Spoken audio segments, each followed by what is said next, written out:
So today our topic of discussion is array and pointers in C, means how to implement array of different category using pointers. But before starting this concept, first we have to understand how to define an array in C, and while defining the array, how this array will occupy the memory space in C. My point is the memory allocation type while defining array I will depict here. So now what is this array is all about? So whenever an array is declared in the program, mark my words, contiguous memory will be allotted to the elements. So array is basically a contiguous memory allocation. So first I will define how a particular syntax of an array will look like. That is, whenever we want to define an integer array, so it will look like first the data type and then the name of the array with this symbol, and inside this symbol we have to write the size of the array, and then it will ends with semicolon. Something like I have to write int a of say 4. So this is the size of the array. But first we have to understand how many components are there for an specific array definition. That is, a particular array means contiguous memory allocation, or you can say continuous memory allocation. The array size is 4. So we have to remember always the count. The index of an array will start from 0. So 4 means 0, 1, 2 and 3. So here the size of the array is 4. However, this is known as index. So index of this array is 0, 1, 2 and 3. Then we have a array name. So A is the array name. And now why we are defining an array? We are defining an array so that we could keep some element in the array. So since it is an integer array, so I will keep some integer value in it. So how could I represent that 11 is the first element inside the array A? So it is represented as A of 0. It means A is the array name and this 11 exists at the index 0. So whenever I write A of 0 means it indicates the first element of the array. Element of the array. Now similarly if I write A of 1, array name and the index value is 1. So A of 1 means the second element of the array. Now here the point is each and every array so basically has three components: index, array name and the address. Now you have to understand how the address of an array will be assigned. So this is a very important point. So since I have defined in the previous class, whenever we define any variable, then a memory space will be allotted for that variable and that memory space should have an initial address. So array is nothing but a collection of this memory spaces which is contiguous in nature. Therefore, this concept is also applicable here, means each and every memory location will have its own address. Now, the address of the first location will be, say, arbitrarily I am taking because address will be assigned randomly. Say it is 10,000. Since it is an integer array and size of an integer is 4 byte, so the next address will start from 1000, 10,004, and then again the next address will start from 10,008. So similarly it will proceed. So then we will have 10,012. So my point is, what is the memory size for the first element? It is from 10,000 to 10,003. So this is the space, or this is the memory allocation for the element 1. Similarly, we can calculate this for element 2, 3 and 4.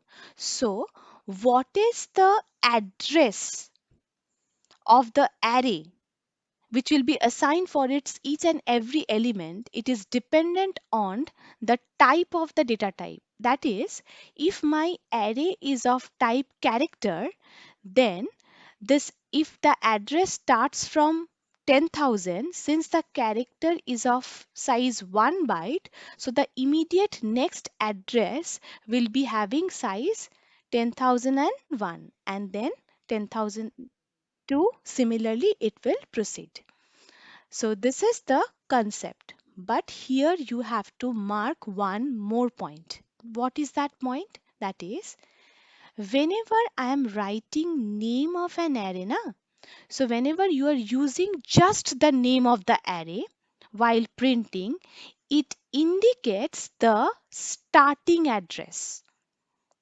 So note this point. Whenever you are using the name of the array with some index value, then it will indicate some particular element which exists at this index. A of 0 means it denotes a particular element 11 at the first index. However, whenever you are using just the array name, it indicates the starting address of the array, which is also known as base address of an array. That is, starting address means here 10,000 and base address is also here 10,000. So starting address and base address concept both are same. So mark this point. Using just the array name means I am indicating the starting address of the array. So these are the four criteria you have to remember. And also you have to remember one more point. This index value of the array, say it is incremented one by one and starting from 0. That is, if I mark this index as I, then the value of I will be first 0, then the value of I will be incremented by 1, then we will get the value of I as 1, then again it will be incremented by 1, then I will get 2. So always the index value of the array will be incremented by 1. So what is the summary of this discussion is, point number 1, array is something about contiguous or continuous memory allocation. And whatever value we are keeping inside an array, it is homogeneous in nature. Homogeneous means of similar type. If it is an of type integer array, then all the values should be of type integer. Third, each and every array should have an index value, and the index always starts from 0. Therefore, if the size of the array is 4, it means the index ends at 3, 0 to 3. So it indicates the array size. Then the next point is, whenever you are writing just the array name, it denotes the base address, means printing the value of A will give you the starting address of the array. Now we have to understand how to take input in an array and how to get the output of that specific array. So first we have to learn the accessing, how to access array elements. So as I have discussed, that is, you can use array subscript or index for accessing array element. That is, say I have an array, say int a of 4, It means it will look like this. This is the memory allocation. 0, 1, 2, 3, and name of the array is A, and this room is known as A of 0, A of 1, A of 2, and A of 3. An array will always contain some homogeneous value, that is values of similar data types. And also each and every element should have its own address. So since size of the integer is of 4 byte, so we will have this kind of address allocation.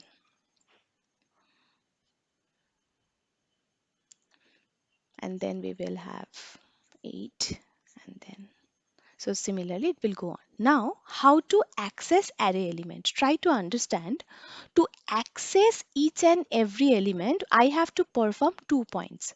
First, I have to take input in an array, and I have to print those elements as an output. These two tasks I have to perform.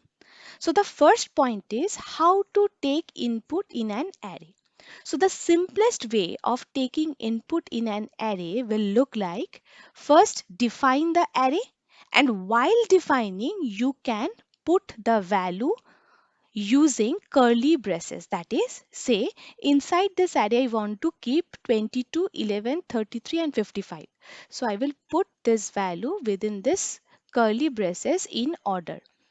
So if I write the elements in this format, immediately the array will look like this. This is the first technique. Now we have another technique to take value inside an array. How? You can omit the size of an array. Means here you don't have to mention the size of the array. So this kind of array is known as unbounded array. Means the size is not restricted. So at this point of time you can also take value like this. So here the point is, here the restriction is you have to take value, 4 values. But whenever your array is unbounded or it is not restricted to any size, so you can take any value, means value of any number. So this kind of array is quite useful. But now we will learn how to take input in an array using scanf. That is, user will provide the input from the keyboard. So now here we have to understand one point. We have to keep array element in this partition, in this section. So this section is denoted by A of index value, right? So we have to use the array name and then the index value. So if this index is denoted by I, so this I value is starting from 0. Means I value is 0, then it will increment it by 1, then 2, then 3. Similarly, it will move on. So basically what we are doing, we are traversing or iterating. So my point is traversal or iteration is important while taking input in an array. Now here the point is how to iterate or how to traverse. So traversing means I have a starting point, that is, I have to start from this index and I have to end at this index. And in between each time, the value of the index will be incremented by 1. So this traversal activity in C, it is performed by loop.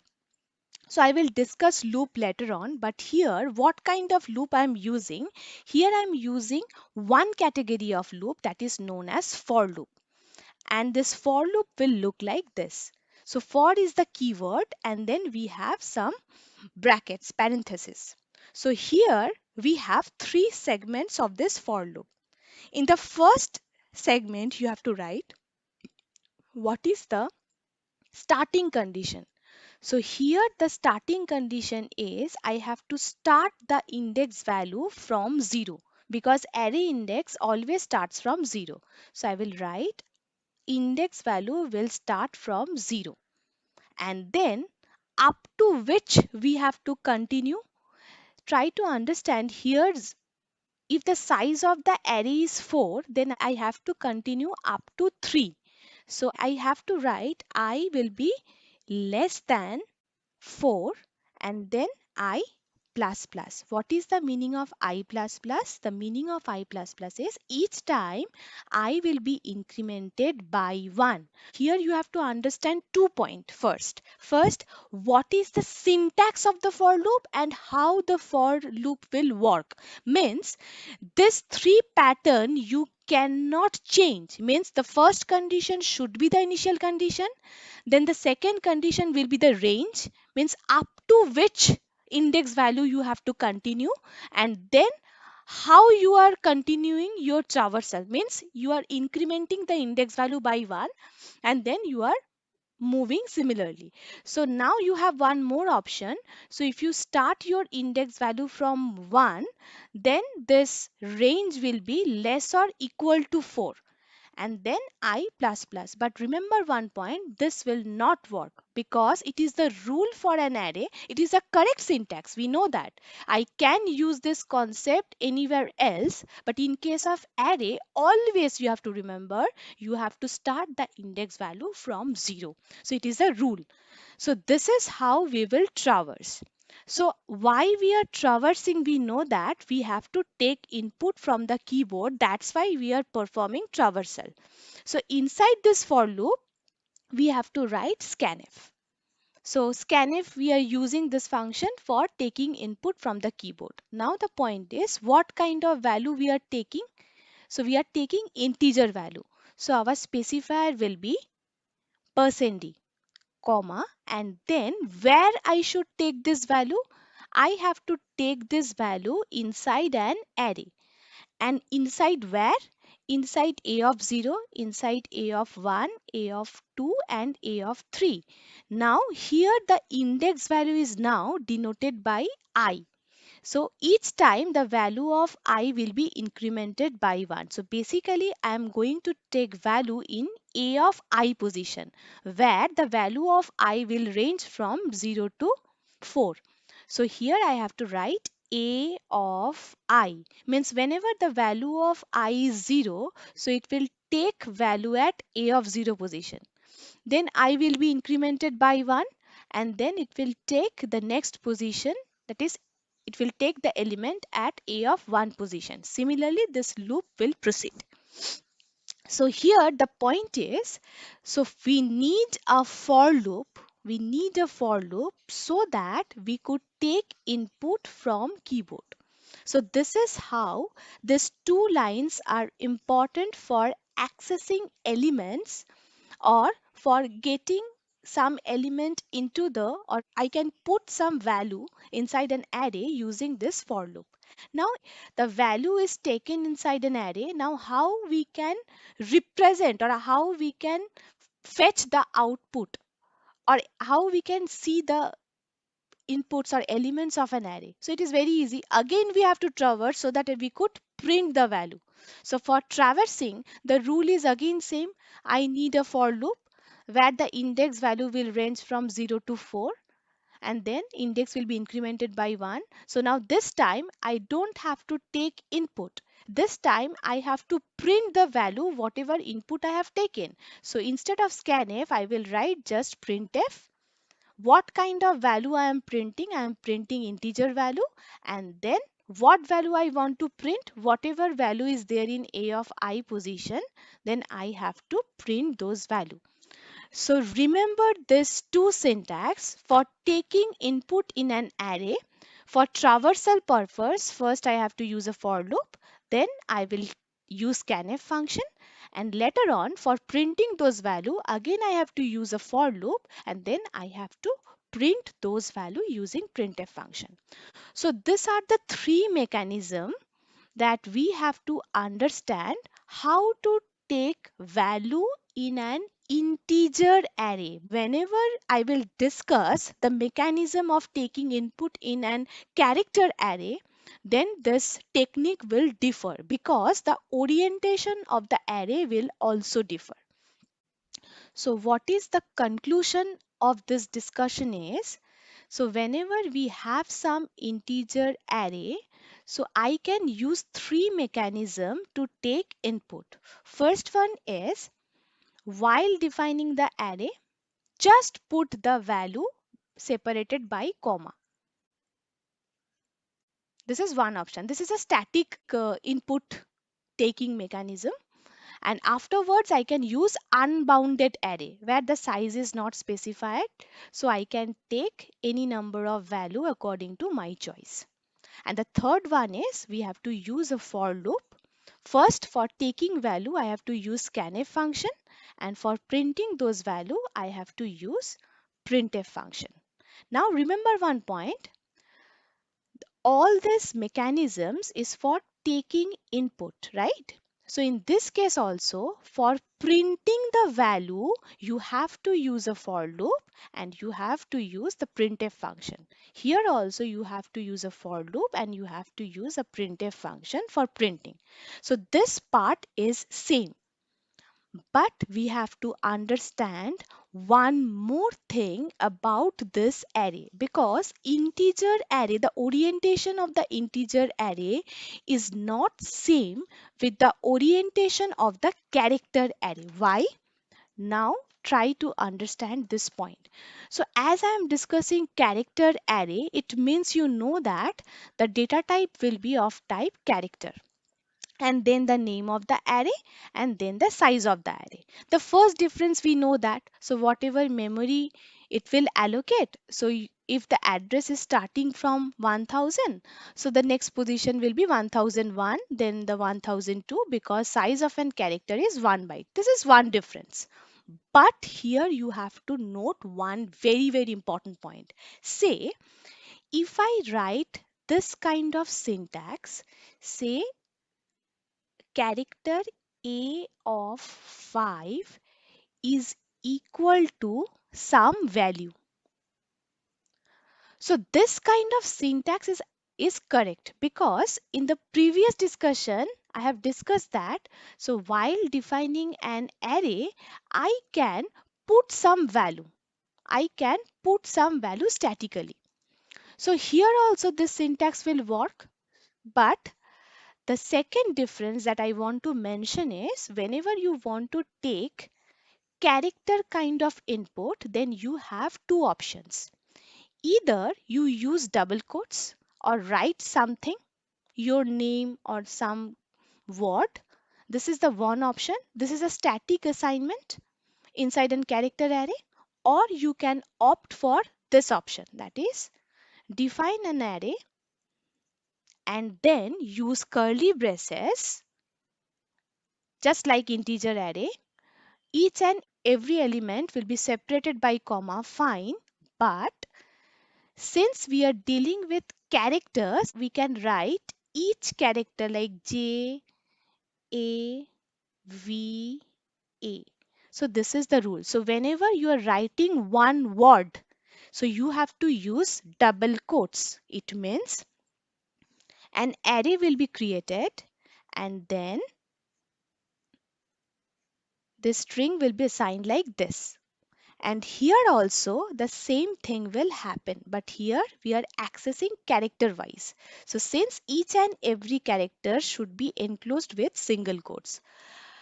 But character array is not same as integer array, because see the size. Here the mentioned size is 5. But for allocating the word Java, we need 0, 1, 2, 3. So here the size is 4. Why I have used one extra space? So now you have to understand the very important rule for an character array. So whenever you are allocating any value by using any of the mechanism, then in the memory what will happen,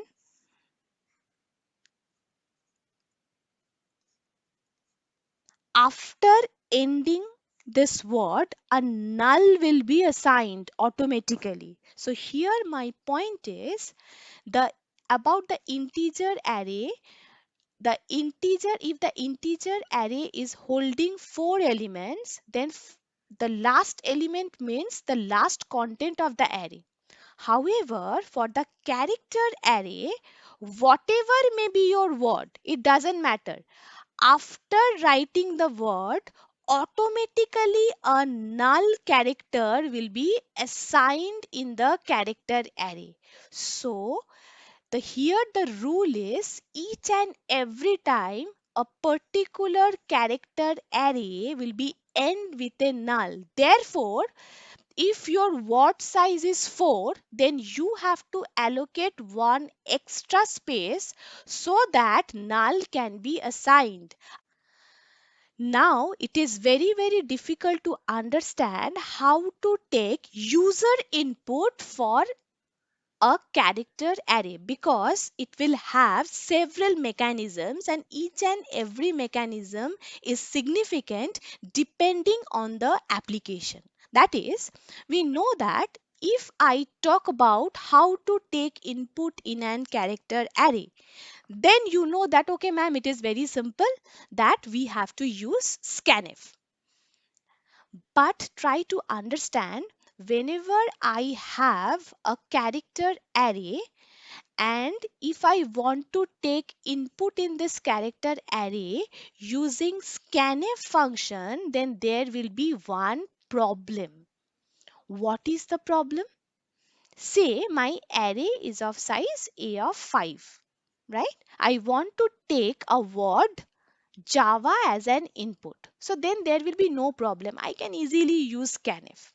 But the problem will be displayed when I want to take some value with some blank space in it. Say Java and say some data structure or data value. So whenever you want to use scanf, you have to ensure that your word, whichever word you want to take as input, it should not contain any blank space. Why? Because scanf function is unable to deal with blank space. Means after taking Java as an input, whenever scanf finds a blank space, it will terminate. Means it will not take this data as an input. So this is the biggest drawback of scanf function, that it will not be able to deal with blank space. So if your word is containing any blank space, then scanf will not be a suitable option. So we have to use some other mechanism. So after this problem, the next function which is encountered, that is known as getS. So getS is just a function which is used to take input inside an character array. But this getS function is very useful than scanf, because this getS function can deal with blank spaces. So this is a very important question. So what is the difference between getS and scanf?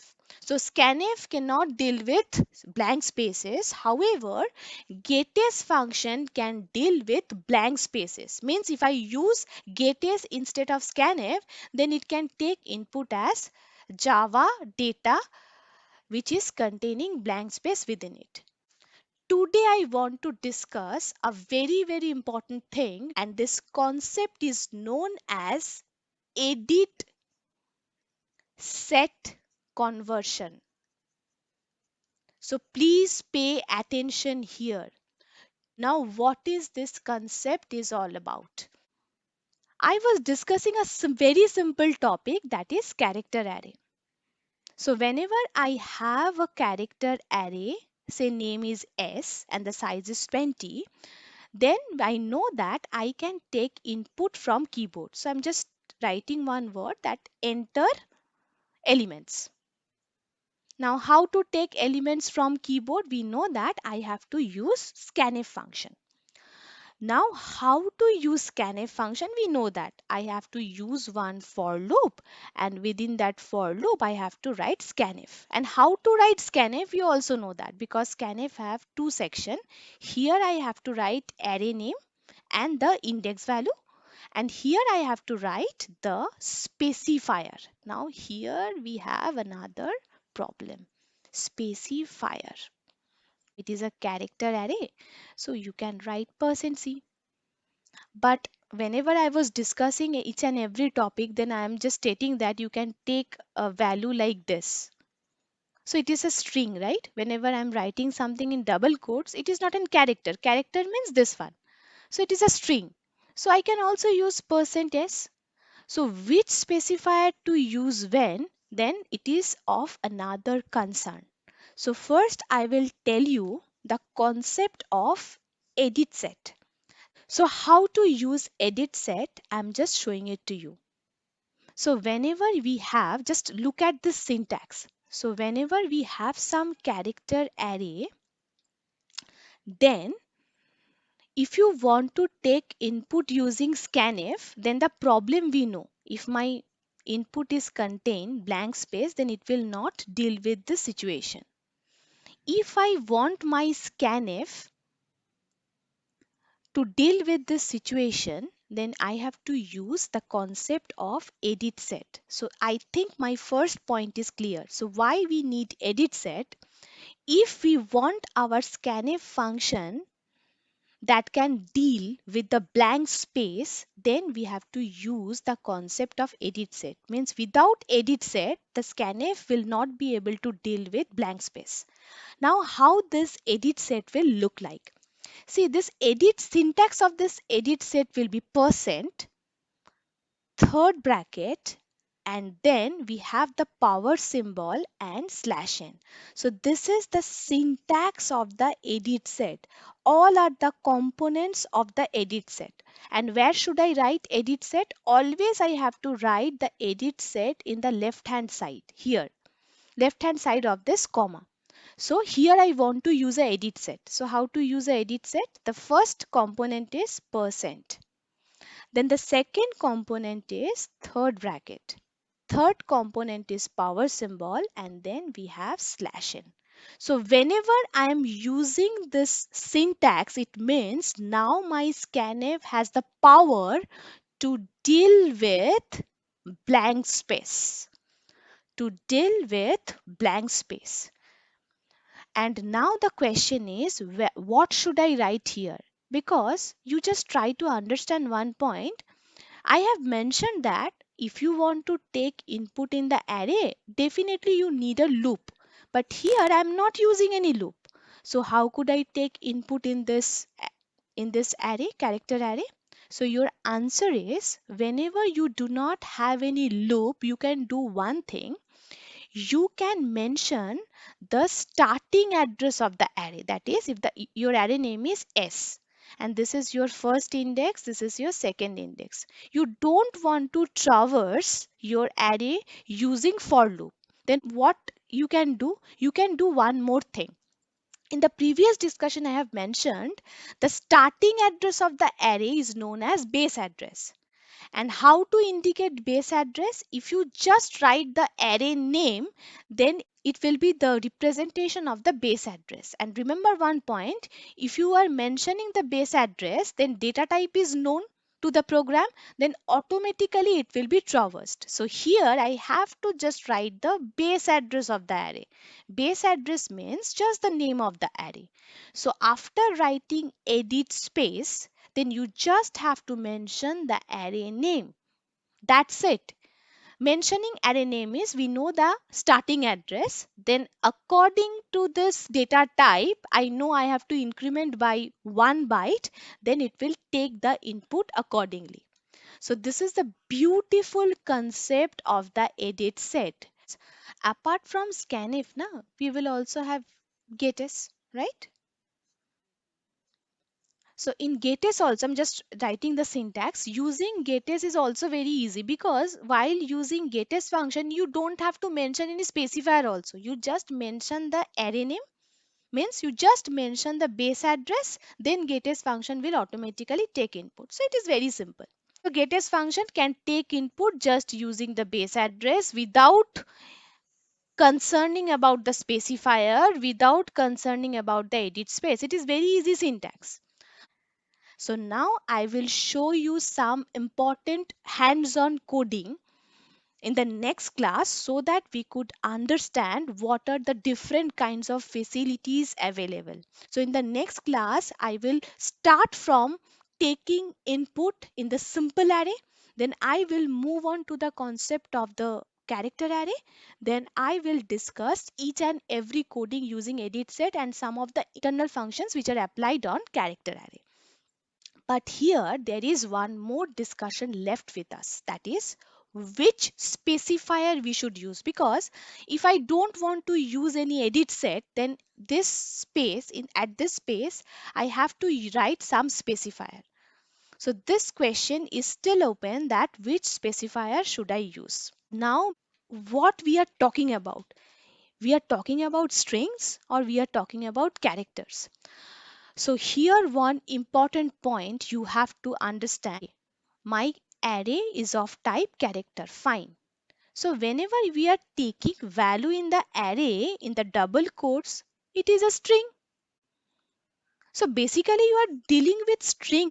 So here the question is, the concept of string exists in C programming language. See, my answer is any string is a one dimensional array of characters, but the string data type, the data type string does not exist in case of C programming language. That is, C language does not support string as data type. So what we are doing exactly, that we have to understand.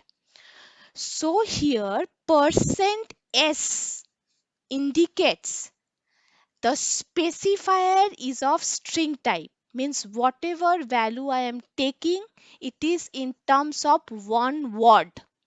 And whenever I am writing %c, it means whatever input I am taking, that input is in the form of character, in the form of single alphabet. So this is the difference. So %s does not mean that our C language supports string data type. No, string data type is only supported in Java, and C only supports character data type. And by combining many characters together in an 1D array, we can form a string.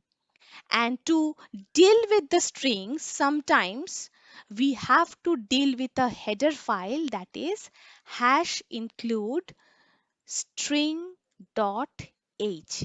So here the most important note is that you have to remember that C language does not support the string data type. So now here the one more important point is, so which specifier we should use, %s or %c. So I will show it to you using some more example, but I'm just writing one simple program, that is whenever I am having a small array and if I want to take input in that array, so I can use getS function. And how to use getS function, just write getS function and just the array name. Done. So this is how we can take input from keyboard. Now how to print this value? So I will write printf, then %s and then the array name. So here the question is, why I am using %s? Because I have discussed that getS is the function that can deal with blank spaces, right? So it is expected that my input will be in the form of string. So that's why I'm using %s. But look here. Here I'm using just the array name, means I'm just mentioning the base address. So here make this note available. So whenever I'm using the getS function, it deals with string. String means input with some word along with sometimes along with some blank spaces. So definitely our specifier will be %s. But I can use %c whenever I'm not using getS. I'm just using a scanf, and here I can use %c whenever I want to deal with some character value only. So both are available, but most convenient is using %s, because we all time we will expect we are not taking any single character. Each time we will take some word or some two or three words separated by space. So using %s is convenient than %c.